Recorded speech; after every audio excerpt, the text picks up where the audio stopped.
Well, release হয়েছে সবচেয়ে চর্চিত 1 নম্বর web series এর ফাইনাল সেশন স্কুইড গেম 3। এই সেশনেরও 6টি এপিসোড আছে। সেশন 2-এ যারা অ্যাটাক করেছিল তাদের সবাই মারা গেছে, 2জন প্লেয়ার ছাড়া। তার মধ্যে একজন হলো প্লেয়ার 456। এবং এই সেশনেও আপনি বেশ কটা আগের মতনই মারাত্মক গেম দেখতে পাবেন। তার মধ্যে একটা হলো লুকোচুরি খেলা, তবে এটা সাধারণ লুকোচুরি খেলা নয়। যারা চোর হবে তাদেরকে অন্যজন যারা লুকোবে তাদেরকে ধরতে হবে ও মেরে ফেলতে হবে। এর পরের খেলা হলো সবাইকে লাফিয়ে লাফিয়ে এক জায়গা থেকে অন্য জায়গায় যেতে হবে, তাও আবার ঘুরন্ত দড়ির মধ্যে দিয়ে। নিচে পড়লে মৃত্যু অনিবার্য। এবং এরপর আরও একটা গেম আছে যেটা ক্লাইম্যাক্সে।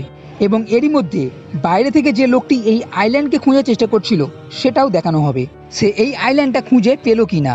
আর এটা নিয়েও একটা বেশ টুইস্ট আছে।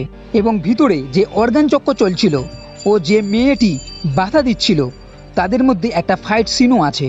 সব মিলিয়ে এই সেশনটি বেশ জমাট আছে ও প্রত্যেকটা এপিসোডও বেশ ভালো। সেশন 2টা যতটা হাইপ তৈরি করেছিল ততটা ভালো না হলেও বলতে পারি সেশন 3 আগের থেকে ভালো। বিশেষ করে এই সেশনের মধ্যে এমন কিছু টুইস্ট আছে যা সত্যই ঘাবড়ে দেবার মতো।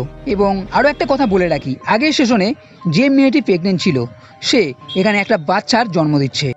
এবং আশ্চর্যের বিষয় হলো এই বাচ্চাটি তার মা মারা যাবার পর তার মায়ের 222 নম্বর প্লেয়ার হিসাবে এসে খেলছে। এই জিনিসটা এখানে একটা বড় ধরনের মোড় নিয়ে আসবে। এছাড়া এই সিরিজের ক্লাইম্যাক্সেও এমন কিছু আছে যেটা ভাবিনি, আশা করিনি এটা হতে পারে বলে। এবং সিরিজের শেষে আপনি ইমোশনও দেখতে পাবেন। এবং এমনভাবে এই সিরিজ শেষ হচ্ছে যাতে বোঝা যায় কোরিয়ান এই স্কুইড গেমের গল্প এখানেই শেষ, কিন্তু এরপরেও আরও স্কুইড গেমের সিরিজ আসতে চলেছে। সেশন 3 এখনও পর্যন্ত ট্রেন্ডিংয়ে নম্বর 1-এ আছে। নেটফ্লিক্সে গিয়ে এই সেশন 3 হিন্দি ডাবের সঙ্গে দেখে ফেলুন।